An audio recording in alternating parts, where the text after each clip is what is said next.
शांति।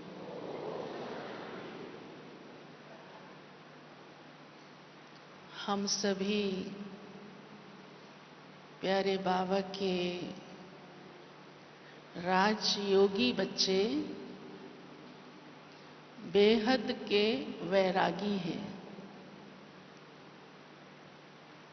हम सबको बाबा ने इस सारी दुनिया से बेहद रूप से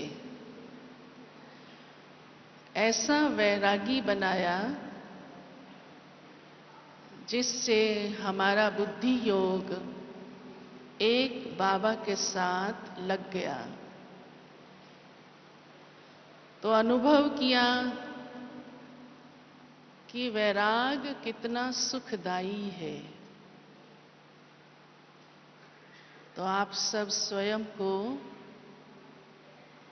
ऐसा अनुभवी,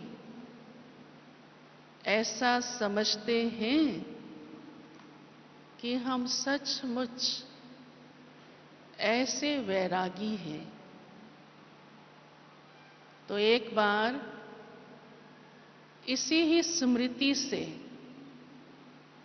कि मैं आत्मा बेहद की वैरागी हूँ, ये बोलिए कि मैं बेहद की वैरागी हूँ।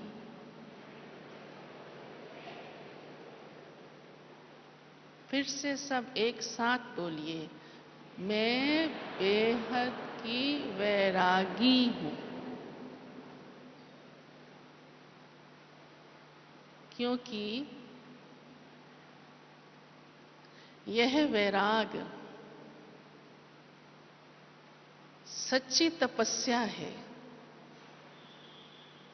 और सच्ची साधना है,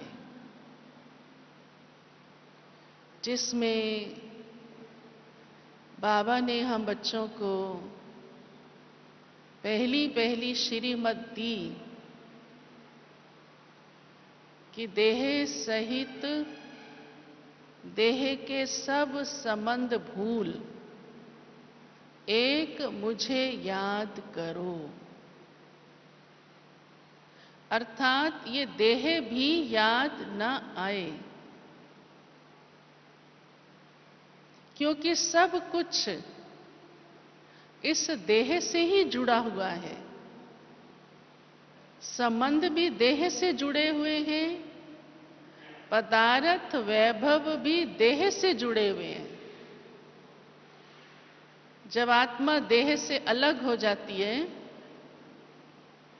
तो उसे किसी चीज की जरूरत नहीं पड़ती,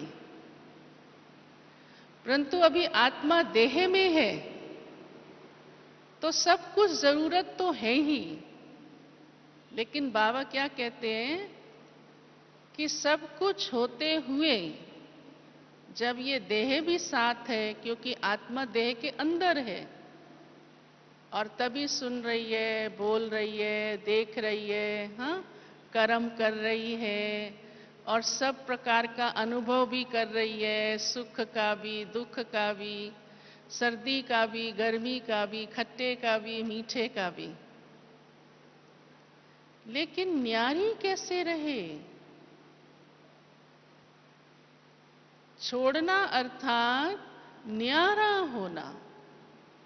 इसलिए बाबा कहते भूल जाओ, है सब कुछ लेकिन भूल जाओ। याद नहीं करो बार बार, याद मेरे को करो, हाँ, एक बाबा को करो बस। वैसे भी मनुष्य का, आत्मा का ये नेचर होता है कि जहां उसे अच्छा लगता है याद उसी की आती है। भले वो बात तो सभी से करते हैं, लेन देन भी सभी से करते हैं, फर्क होता है किसी से कम किसी से ज्यादा, परंतु याद उसी की आती है जिससे ज्यादा प्राप्ति होती है, जिससे ज्यादा प्यार होता है, जिससे ज्यादा सुख मिलता है। और हम सबके जीवन का ये अनुभव है।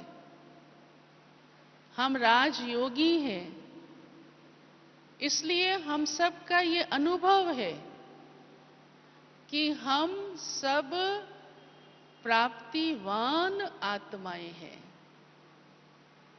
हम सब सुखी आत्माएं हैं। हम सब खुशनुमा आत्माएं हैं। क्या ये आप सबका अनुभव नहीं है? है तो हाँ जी बोलो, और नहीं है तो ना जी बोलो। हाँ, हाँ जी या ना जी? हाँ जी, बहुत अच्छा। हाँ, और अगर कहीं थोड़ी कसर भी हो ना, तो ये तपस्या के दिन है आपके, विशेष बच्ची कर रहे हैं। सुबह से लेके आप सारा दिन कितना ज्ञान अमृत का प्याला पीते हैं और खूब योग लगाते हैं। सबका बड़ा अच्छा चार्ट बन रहा है। हाँ, तो इसमें वो अनुभव करके ही रहना कि कैसे हमें बाबा की याद से कितना सुख मिल रहा है। तो जब कोई आत्मा अंदर से बहुत आनंदित रहती है, सुखी रहती है, प्रेममय रहती है, तो उसे दुनिया की कोई परवाह नहीं होती कि क्या हो रहा है। इसलिए प्यारे बाबा ने हम बच्चों को इस दुनिया की वास्तविकता पहले से ही बता दी। बच्चे, ये दुनिया कब्रिस्तान है।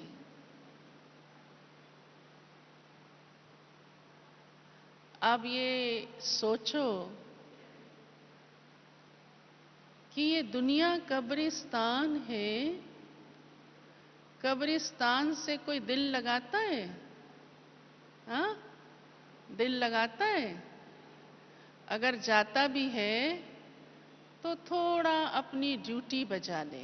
हाँ, और वहां से वैराग लेके आता है, भले टेम्परेरी लाते हैं कि एक दिन यहां मुझको भी पहुंचना है।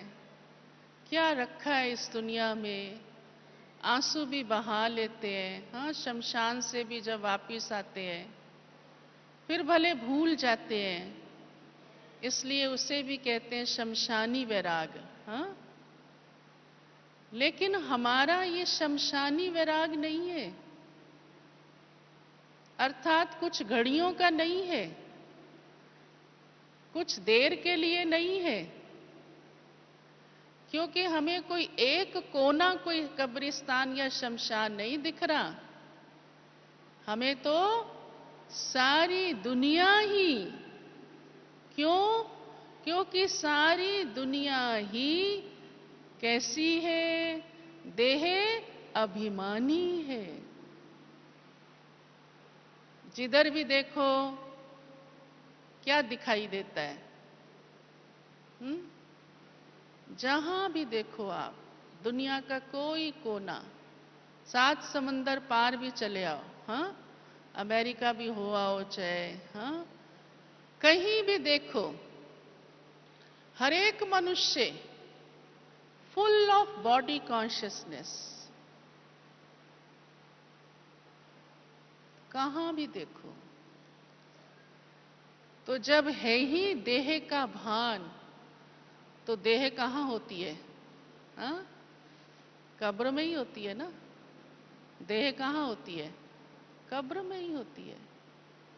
किसको भी ये होश नहीं कि मैं कोई एक चैतन्य सत्ता आत्मा हूं, और इस कारण से देह, देह के संबंध, देह के पदार्थ, वैभव, सब कुछ ने उनको जकड़ रखा है। और इसलिए देखो सभी कितने परेशान हैं, क्योंकि उसी ही दायरे में उनकी इच्छाएं संकल्प, मन भागता रहता है, भागता रहता है, भागता रहता है, जिसको हम मृग तृष्णा भी कह सकते हैं। हाँ, सुना है ना मृग तृष्णा क्या होती है? समझते होंगे कि मृग को दूर से चमकती हुई रेत पानी के समान दिखती है और वह भागता हुआ उसमें जाता है। जब नजदीक पहुंचता है तो देखता है ये पानी नहीं, ये तो रेत है, और हाफ हाफ के बेचारा गिर जाता है, वहां बेहोश हो जाता है। ठीक इसी प्रकार से आज के मानव की हालत हो चुकी है कि मनुष्य अपनी इच्छाओं से परेशान है। और बाबा ने हम बच्चों को ये काम दिया है कि उनकी भी परेशानी आपको दूर करनी है। इसलिए ये बहुत जरूरी है कि हमारा ऐसा वैराग हो, हमारा बुद्धि योग इस दुनिया से, इच्छाओं से निकले और उससे वायुमंडल बने। हमारी वैराग की स्थिति ही अन्य आत्माओं को ये अनुभव कराए कि अब इस दुनिया में कुछ नहीं रखा, ये नरक है माना नरक है, रस नहीं है, अरक नहीं है। ये दुख की दुनिया माना तो दुख की दुनिया, कहां सुख है? जो एकदम सोने मृग के समान है, जिसने सीता को भी राम से अलग कर दिया, मायावी है, दिखावा है। और यही जीवन दुनिया का बन गया है। बेचारे भाग रहे हैं इच्छाओं के पीछे। आज ये इच्छा है, पूरी हो गई, थोड़ा खुश हुए, कल फिर देखो उदास है। आज ये इच्छा है, पूरी हुई, थोड़ा खुश हुए, फिर देखो तो रो रहे हैं। तो बाबा ने हम बच्चों को कहा है, बच्चे उनका भी दुख परेशानी आप बच्चों के बेहद के वैराग की स्थिति से दूर होगी।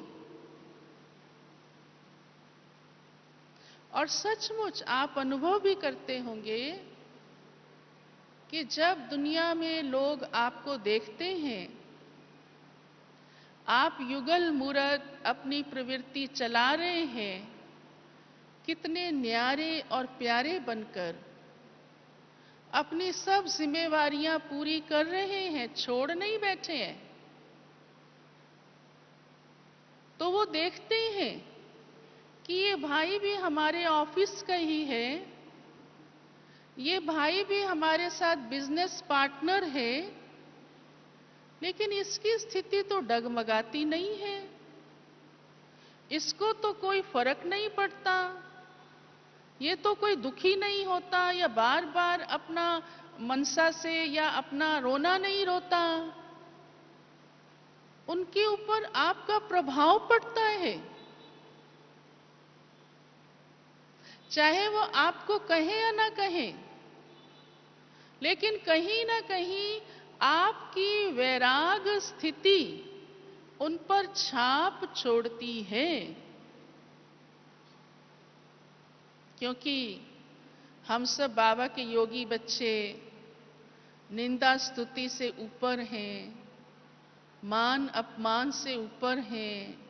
हाँ, शान बान की कोई जरूरत नहीं, एक ट्रस्टी होकर अपना फर्ज निभा रहे हैं और संबंध हमारा बाबा के साथ है और हमेशा हमारे सामने बाबा की श्रीमत है। जब यज्ञ की स्थापना हुई उस समय भी बाबा को जैसे तुरंत वैराग आया, तो जो बहनें माताएं बाबा के पास समर्पित हुई, सबको एकदम वैराग आ गया। जबकि सुख के साधन थे, ऐसे नहीं कोई दुख था। भरपूर संपन्न घरानों से दादियां आई थीं, कोई कमी नहीं थी। बाबा स्वयं, आप सब जानते हैं, बाबा को वो कीमती हीरे पत्थर दिखने लगे और कहा मुझे अब सच्चे ज्ञान रत्नों का व्यापार करना है।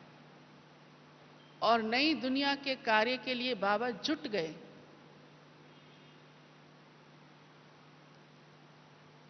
अब वह वैराग्य कैसे आया? क्योंकि परम पिता की श्रीमत मिली और ये सत्यता की पहचान मिल गई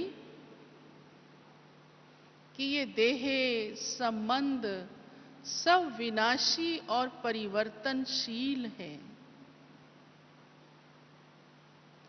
अविनाशी और अविनाशी संबंध मुझ आत्मा का एक परम आत्मा के साथ है। और अब ये दुनिया के परिवर्तन की वेला है। और परिवर्तन का समय ही मनुष्य को रियलाइजेशन कराता है।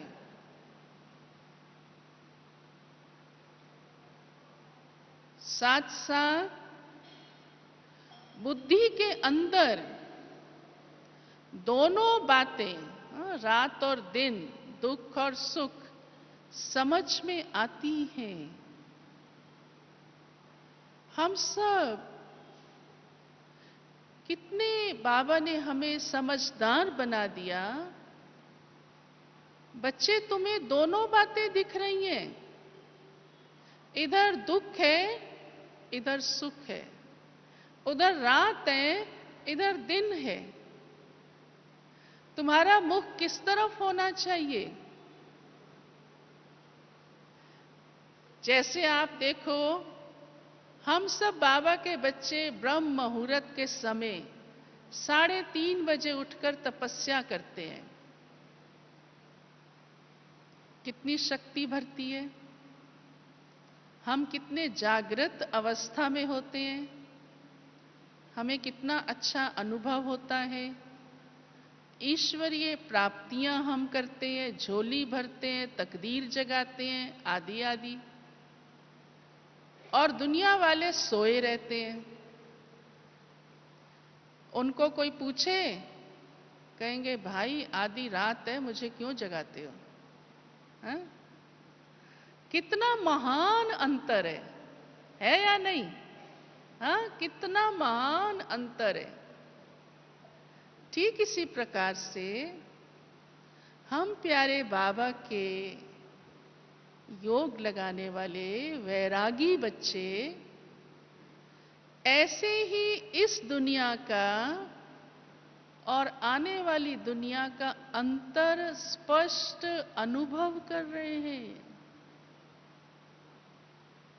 जब किसी का नया मकान बनता है तो हमने देखा है उनका सारा बुद्धि योग, सब कुछ उसमें लगता है। समय, धन, प्लानिंग, एवरीथिंग। यहां तक कि हमने एक परिवार था, उनको गिफ्ट दी।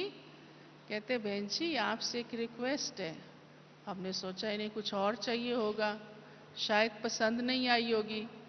कहते हैं वो ये है, हम जिस घर में रहते हैं ना, इसको हम वहां नहीं यूज करेंगे। जो हमारा नया मकान बन रहा है ना, हम वहां लगाएं। हमने कहा आपकी खुशी है, हमें क्या फर्क पड़ता है। आप जब इसको यूज करो, बाबा के घर से आपको बाबा की याद आएगी। कहते हैं हम इसको नए मकान में लगाएंगे। अब ऐसा क्यों हुआ? आप समझ रहे हो पुराने की इम्पोर्टेंस, फर्क पड़ गया ना। हम सब भी नई दुनिया में चल रहे हैं और जन्म जन्मांतर का भाग्य बना रहे हैं।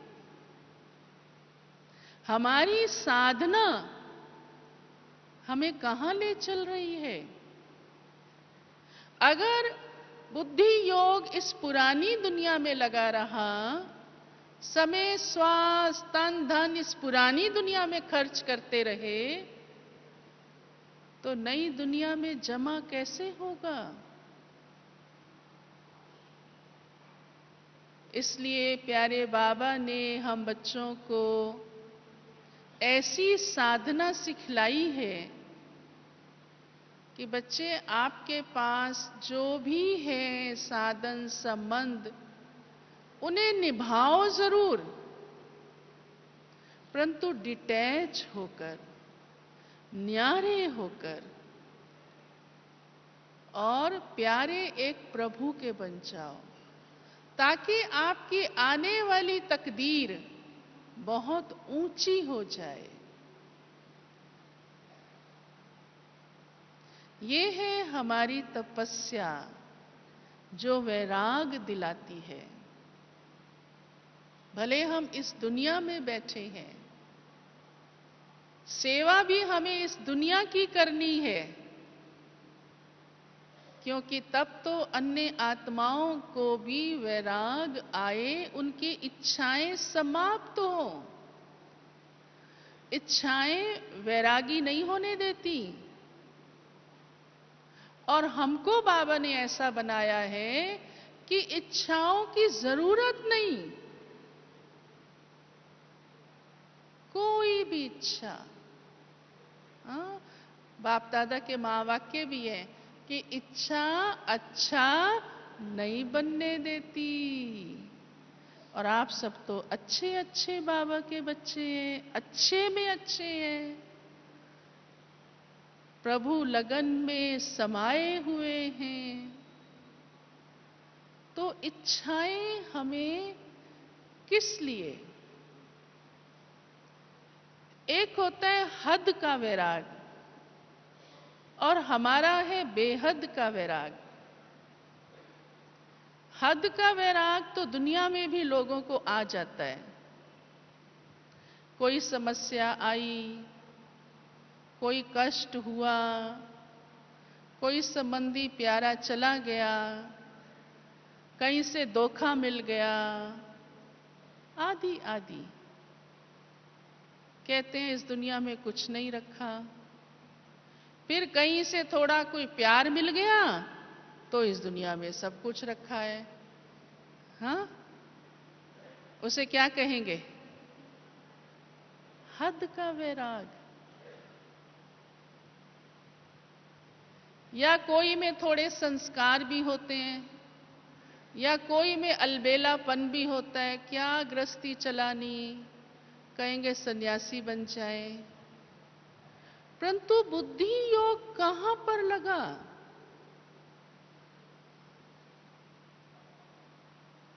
वैराग अर्थात मेरा बुद्धि योग कहां पर है? वस्तु पदार्थ संबंध में नहीं। और यही हमारी साधना है। एक बारी एक भाई, उसको भी ऐसे वैराग आया। संस्कार भी होते हैं ना थोड़े, ऐसी बात नहीं है। कई आत्माओं में पूर्व जन्मों के भी संस्कार होते हैं कि उन्हें कोई चीज उनको आकर्षित नहीं करती, लगता है कुछ नहीं, जैसे जगत मिथ्या है, क्या रखा है। तो बेचारे ने सन्यास ले लिया, चला गया चुप करके घर से। घर वाले थोड़े दिन ढूंढते ढांढते रहे, फिर समझ गए भाई कुछ तो हुआ ही होगा। ये नहीं पता चला कि वो कोई सन्यासी बन गया। आखिर धीरे धीरे सब कुछ नॉर्मल हो जाता है, भूल जाते हैं। तो उस परिवार के एक दिन हरिद्वार गए। आस पड़ोस के सब जा रहे थे, इकट्ठे सब मिल करके बस करके हरिद्वार गए। तो वो जो परिवार की माता थी, जिसका पति चला गया था, वो भी गई, बहू बच्चे भी गए, अड़ोसी पड़ोसी भी गए। तो जब हरिद्वार वो वहां पहुंचे हर की पौड़ी पर, तो वहाँ संतों की लाइन लगी हुई थी। ऐसे होता है ना, जो इधर उधर से महात्मा भी आते हैं, सब वहाँ पहुँच जाते हैं और उनको लोग दक्षिणा वक्षिणा भी देते हैं, हाँ, उनका सिस्टम भी होता है। तो वो सब संत पूरी लाइन में ऐसे बैठे हुए थे। तो वो परिवार भी वहाँ दर्शन के लिए पहुंचा हुआ था। गंगा में स्नान भी करते हैं और साथ में वो बहाते भी है ना कि मुक्ति मिले ज्योत जगती हुई, हाँ, लेके डोना। तो वो सारे बहा रहे थे, वो माता भी बहा रही थी। तो इतने में उसके कानों में आवाज पड़ी कि तुम भी आई हो। वो माता बड़ी हैरान हुई कि ये कौन मुझे ऐसे कह रहा है। तो उसने इधर उधर देखा। पहले तो उसको समझ नहीं आया, क्योंकि उसके अपने भी संबंधी बच्चे आदि सब पास में थे। फिर दोबारा आवाज आई कि तुम भी आई हो। तब उसका ध्यान गया कि आवाज उन लाइन में से आई है, जो संतों की लाइन बनी हुई थी ना। तो उसने घूम के बड़े ध्यान से देखा, तो उसमें एक वो जो संत था वो उसका पति था। तो उसने लौट के कहा, तुम मुझे अभी तक भूले नहीं हो?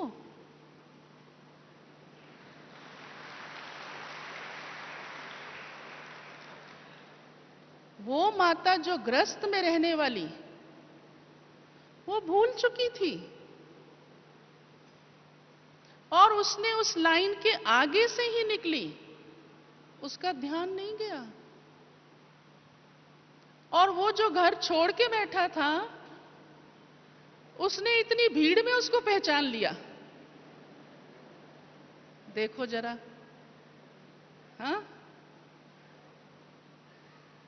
समझ गए ना? तो बाबा हम बच्चों को हद का नहीं, बेहद का वैरागी बनाता है।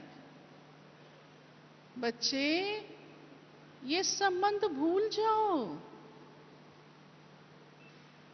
बुद्धि निकाल दो। ये तुम्हारा रोल है, रोल। रोल में कभी कोई रिश्ता जोड़ता है क्या? हाँ, जोड़ना भी पड़े तो उसकी बड़ी मर्यादा होती है।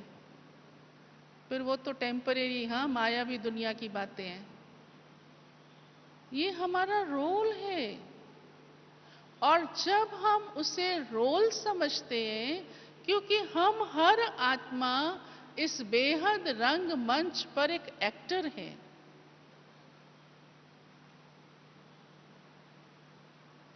और हमारा संबंध ईश्वर प्रभु के साथ जुड़ गया है। तो दूसरे संबंध की जरूरत ही नहीं, वो सिर्फ हमारी एक्टिंग है, एक ड्रामा का रोल है।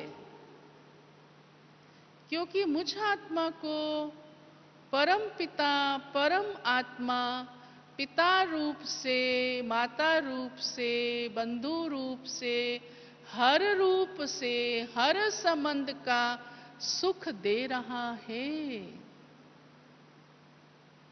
लेकिन मैं आत्मा उसे लूं तो दुनिया की कोई बात आकर्षित नहीं कर सकती।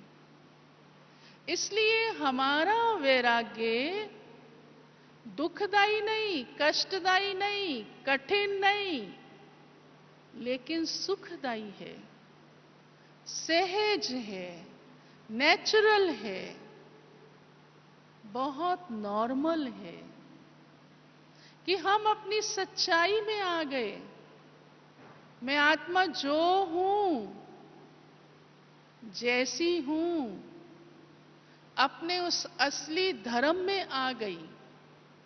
और जिसके साथ मेरा अविनाशी नाता है, उससे मैं जुड़ गई। अकेली नहीं, खाली नहीं। भगवान हमारा, बोलो, साथी है। तो हमें फिर क्या लेना है? जो पाना था सो पा लिया। तो ये कहने के लिए या जीवन में है?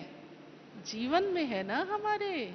इसीलिए तो हम कहते हैं, हाँ, दिल गाता है, आपके नैन बोलते हैं कि मुझे भगवान ने सब दिया है। और ऐसी ही साधना हमें साधनों के होते भी उनसे न्यारा रखती है और सबका प्यारा रखती है। क्योंकि जिसकी अपनी इच्छाएं नहीं, वो अन्यों की इच्छाएं पूरी कर सकता है। जिसकी अपनी इच्छाएं हैं, वो अन्यों की इच्छाएं पूरी नहीं कर सकता। और हम सब बाबा के बच्चे सारे विश्व को इच्छाओं से मुक्त करने वाले, परेशानियों से मुक्त करने वाले, बेहद के वैराग्य की लहर फैलाने वाले हैं।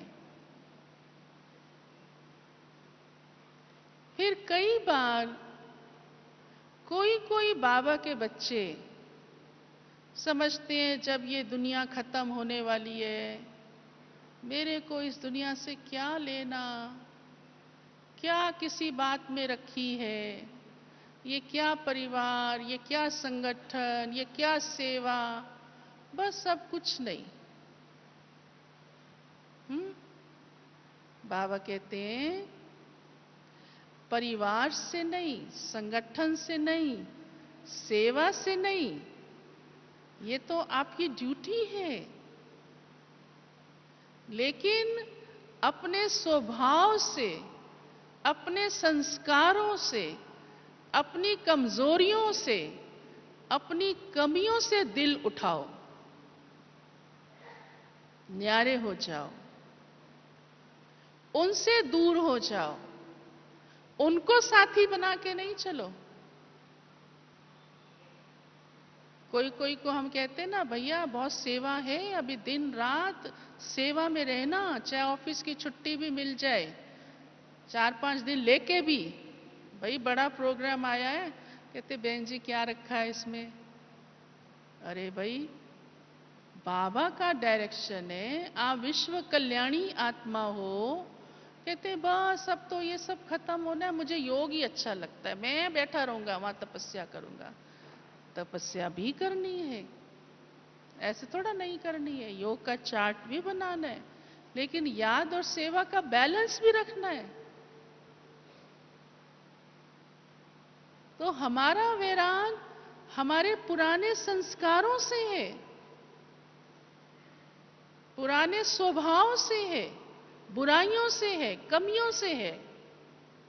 क्योंकि हम देवता बन रहे हैं, हम सुखमय संसार ला रहे हैं, ऐसी दुनिया जहां आप हम सब, हाँ, गोप गोपिका के रूप में, अभी गोप गोपिका के रूप में है, लेकिन वहां तो प्रिंस प्रिंसेस के रूप में होंगे, रास करेंगे। तो अभी हम संस्कारों की रास कर रहे हैं, जो ईश्वरीय दैवी संस्कार बना रहे हैं। तो संगठन से नहीं न्यारे होना, परिवार से न्यारे नहीं होना, वैराग का ये अर्थ नहीं है। अपनी सेवा या ड्यूटी या जिम्मेवारी नहीं छोड़ देना, ये तो हमारा अंदर का अलबेलापन है। और ये अलबेलापन भी निशानी है कि अभी वैराग आया नहीं,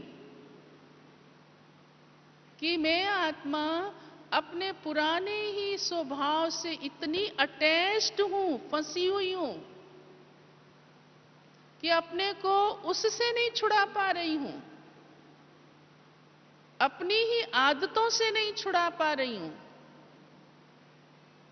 और इसलिए नीरसता है, खुशी नहीं है, उदासी है। परंतु ब्राह्मण जीवन खुशी का जीवन है, मिलजुल कर चलने का जीवन है। गोवर्धन पर्वत किसने उठाया? किसने उठाया? आप सबने। और कौन सा? विश्व कल्याण और स्व कल्याण का। तो मेरा अंदर से सब बातों से पुरानी सारी इस दुनिया की जो भी कुछ है, हाँ, सामग्री कहो, हाँ वो तो सामग्री यज्ञ में प्रज्वलित करते हैं, लेकिन जो कुछ हम इन आंखों से देख रहे हैं उनसे मैं आत्मा न्यारी हूं। अपनी आत्मा के पुराने पन से मैं आत्मा न्यारी बनूं। मैं आत्मा जो हूं उसमें आती जाऊं। ये है हमारी साधना। और इसके लिए बुद्धि में ये रखना है, जैसे ये दुनिया का बरिस्तान दिखाई दे, ऐसे मुझे दूसरी तरफ अपना घर दिखाई दे। क्योंकि अब हमारी यात्रा पूरी हो रही है, रिटर्न जर्नी है, हम अपने घर चल रहे हैं। तो जब मनुष्य घर की ओर चलता है ना, उसे जहां से वो आता है उससे फटाफट छुटकारा पाने की कोशिश करता है। कहते हैं अब चलो चलो चलो बस। कोई उसे रोके भी, कहते नहीं भाई अब तो हम चल रहे हैं, जाने दो, फिर कभी आएंगे। होता है ना ऐसे, हाँ। जब मनुष्य की बुद्धि में घर आ जाता है तो ऑफिस में होते भी समझता है अब जल्दी जल्दी तैयारी करूं, चलूं। स्कूल भी बच्चे भी स्कूल में समझते हैं अब जल्दी जल्दी बैग समेटूं, चलूं। माताओं को भी जब देर हो रही होती है, शॉपिंग करने जाती हैं, हाँ, शाम होने लगी, पति घर आने वाला होगा, कहेगी बस बस शॉपिंग बस, अब बस, फिर देखेंगे। अरे भाई कर लो थोड़ी और। कहते नहीं घर का टाइम हो रहा है अभी, हाँ। तो हम सब के लिए अब कौन सा टाइम है? बोलो। पक्का है?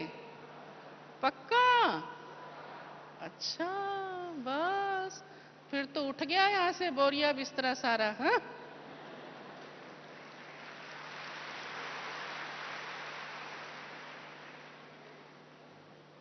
तो सहज लगेगा, मुश्किल नहीं लगेगा, क्योंकि घर खींचता है, कष्ट नहीं देता, अच्छा लगता है। तो बस हम चलें अपने घर परम धाम, यही हमारी तैयारी है। तब तक हम यहाँ सेवा कर रहे हैं। बुद्धि योग घर के साथ है, घर के मालिक के साथ है, घर के मालिक के वर्षे के साथ है। ये है बेहद का वैराग।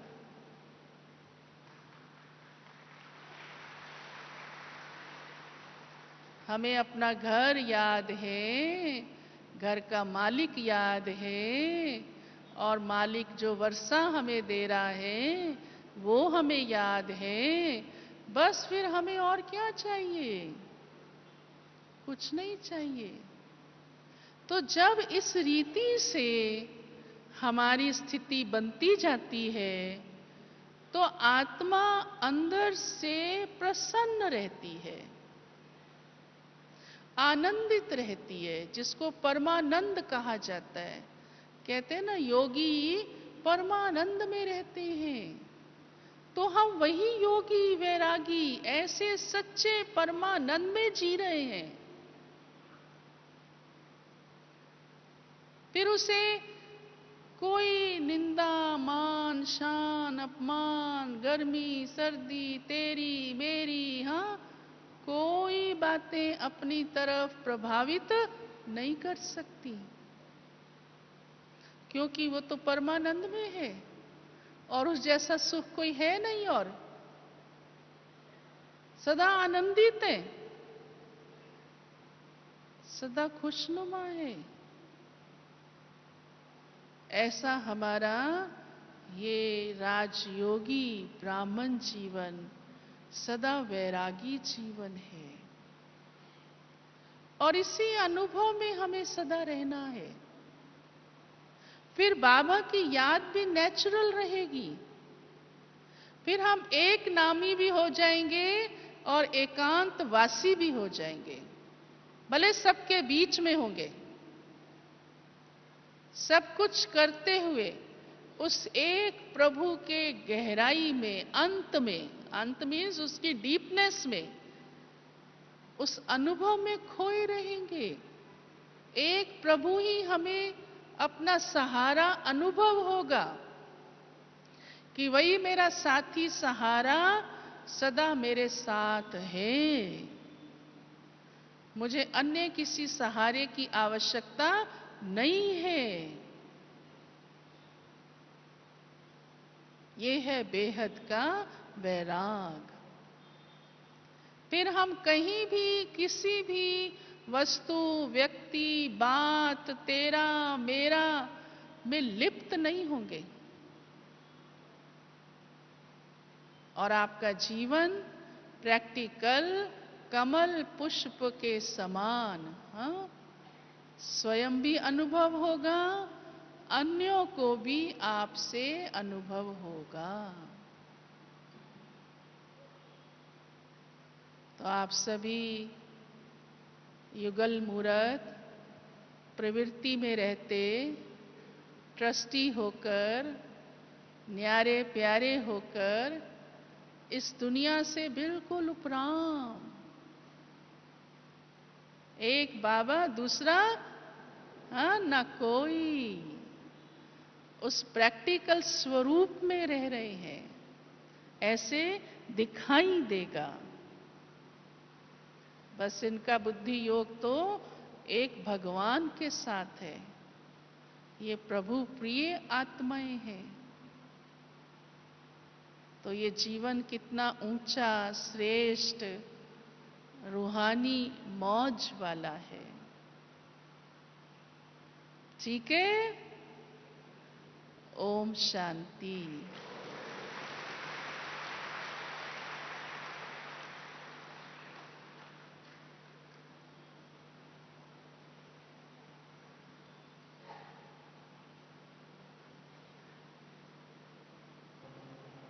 मुझ आत्मा को यह पाठ बचाने के लिए शरीर रूपी वस्त्र मिला।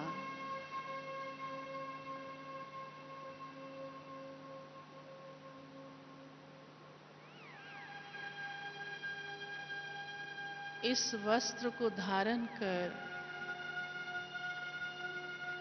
मैं आत्मा इस रंग मंच पर अपना पाठ बजाती हूँ। मेरा टेम्परेरी निवास इस धरती पर बने हुए घर के अंदर है, जहाँ शरीर को निवास मिलता है।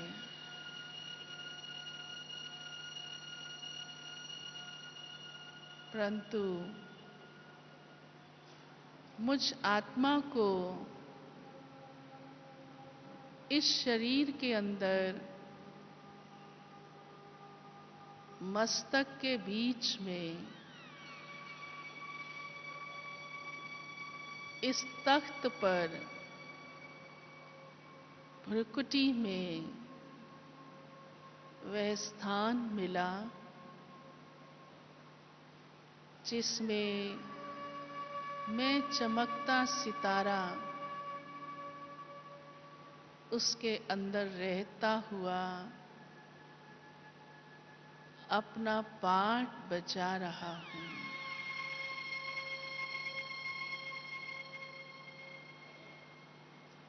लेकिन मुझ आत्मा का परमानेंट निवास स्थान इस शरीर से अलग है।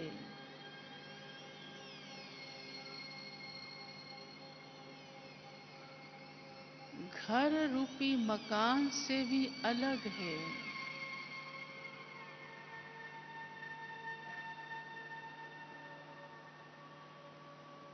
इस धरती से भी अलग है।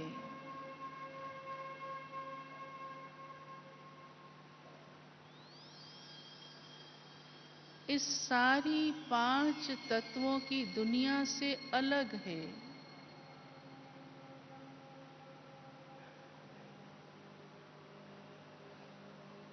मैं आत्मा इन आँखों से जो कुछ भी देखती हूँ,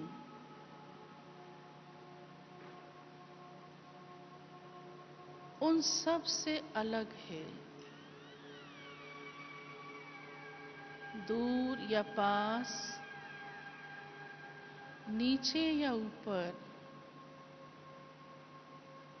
मैं आत्मा इन सब से ऊपर अलग हूँ।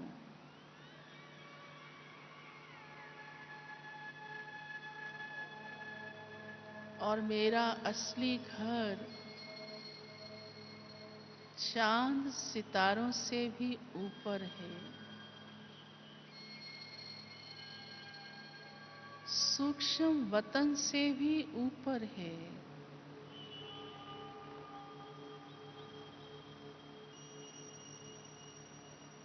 सबसे ऊपर परम धाम, यही मेरा असली घर है।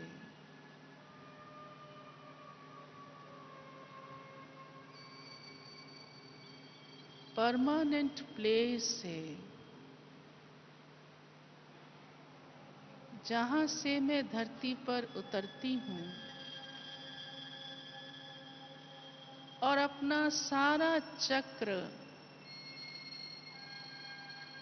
जन्मों का रोल पूरा कर अपने घर वापिस आती हूँ। और इसी रीति से अनेकों बार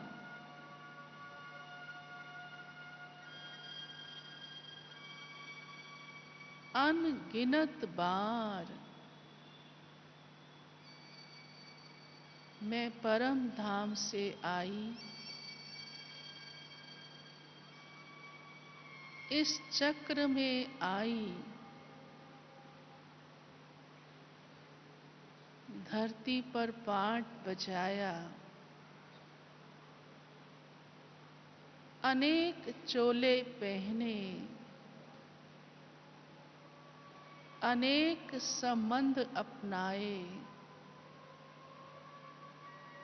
और बदलते रहे, बदलते रहे। कई नाम रूप धारण किए, लेकिन मैं आत्मा इन सब से न्यारी हूँ।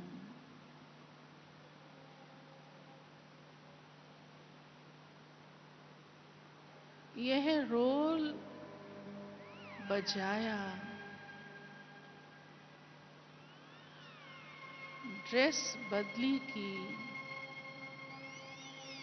एड्रेस भी बदली किया, पर मैं आत्मा अजर अमर अविनाशी, सूक्ष्म बिंदी, इस मुसाफिर खाने से वापिस अपने ही स्थान पर, अपने घर, परमानेंट प्लेस, परम धाम में जाती हूँ।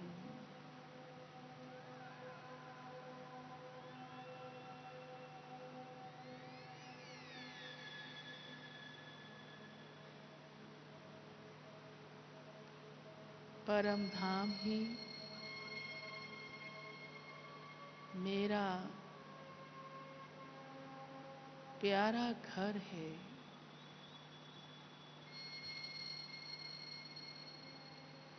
स्वीट साइलेंस होम है।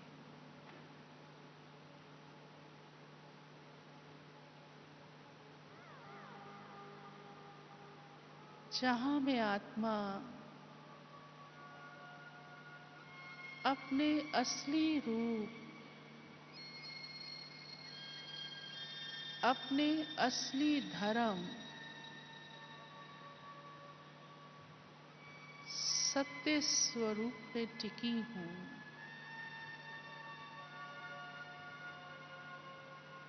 एकदम शांत, शुद्ध,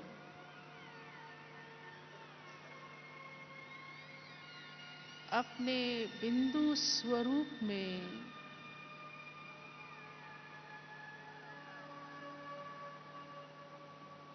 इस प्यारे घर में हूं।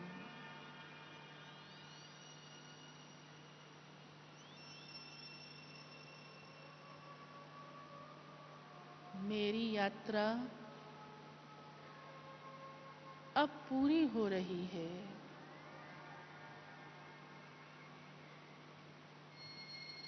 अब मुझे अपने इस घर में जाना है।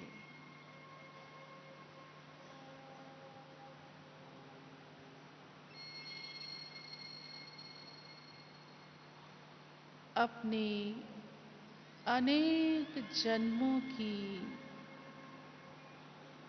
यात्रा पूरी करके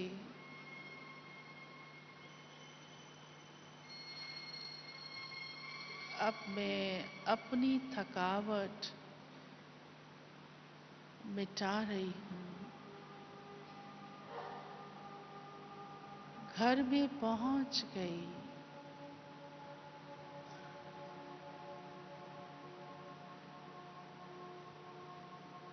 कितना अच्छा,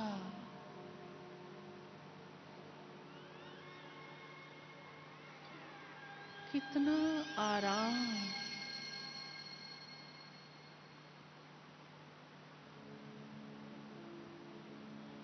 कितनी शांति।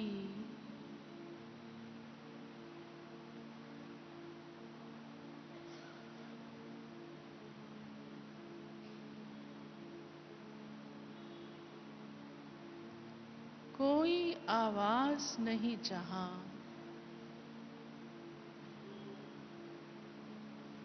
ऐसा घर मुझ आत्मा का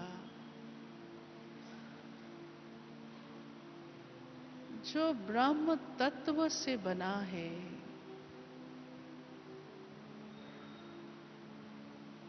जिसमें कोई हलचल नहीं,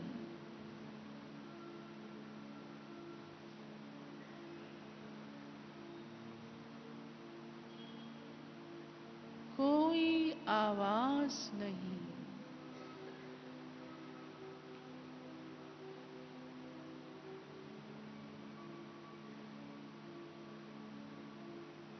जहां चारों ओर बस शांति ही शांति है।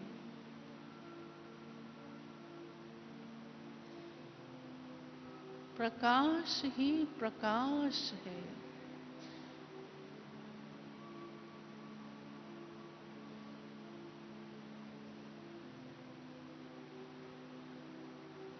ऐसी इस विश्रामपुरी में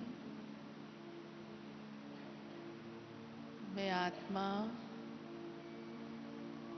कितनी विश्रामी हूं।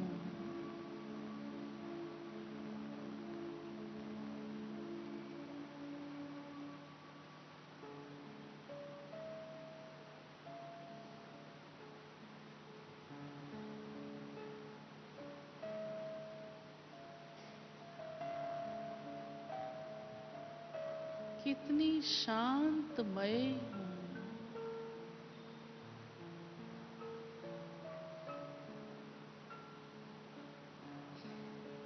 यह प्यारा शांति धाम, परम धाम, मेरा स्वीट साइलेंस होम है।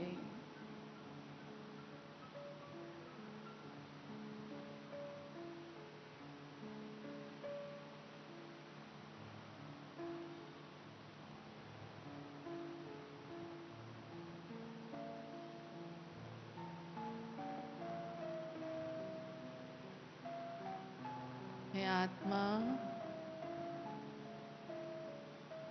यहाँ अपनी मुक्त अवस्था में हूँ।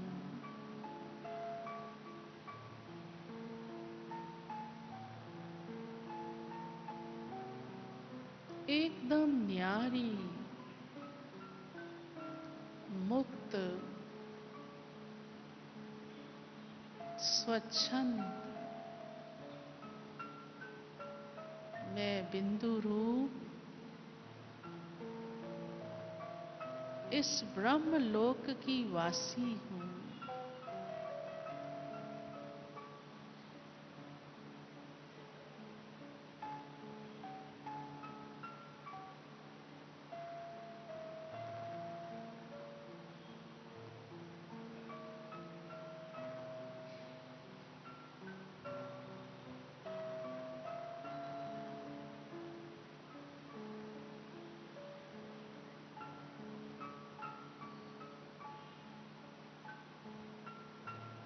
यहाँ ही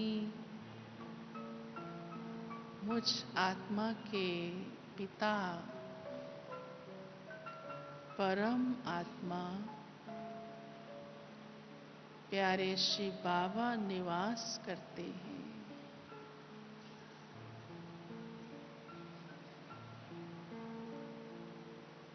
मैं अपने घर में अपने ही पिता, अपने मालिक के समीप हूँ।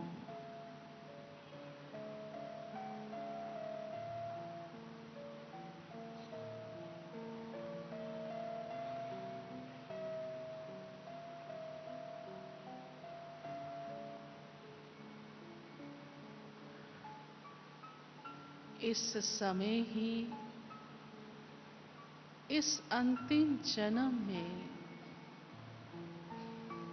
यात्रा के अंत में मुझे ये समीपता मिली।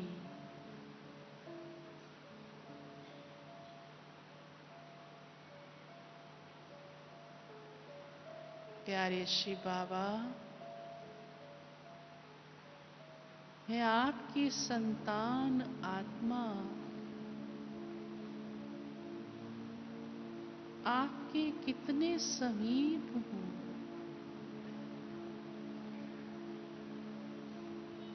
आपके पास अपने ही घर में कितनी शांत अवस्था में हूँ।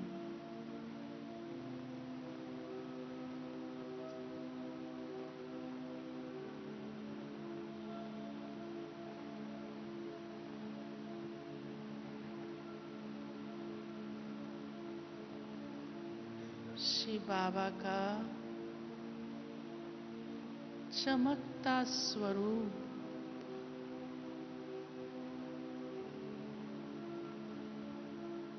चमकती ज्योति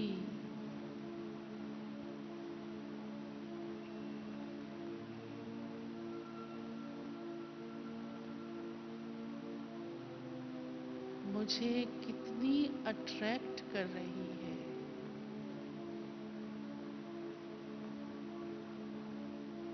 मैं आत्मा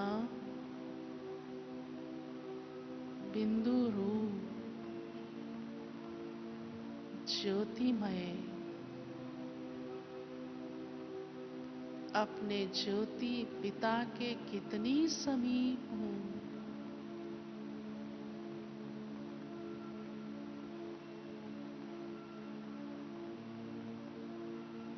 मेरे चारों ओर वह लाल प्रकाश ही प्रकाश है।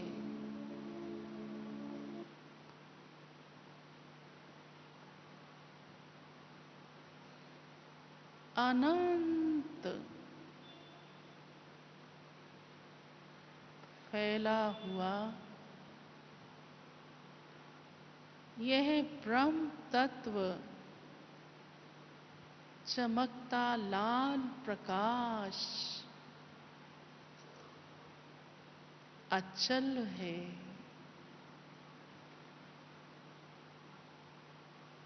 यही मेरा घर है।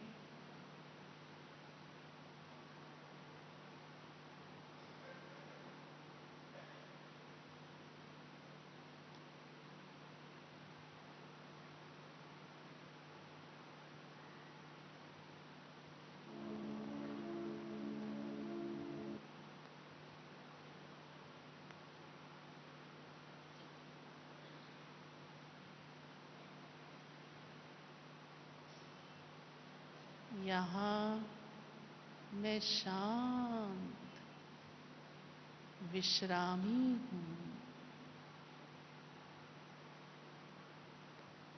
मुक्त हूँ।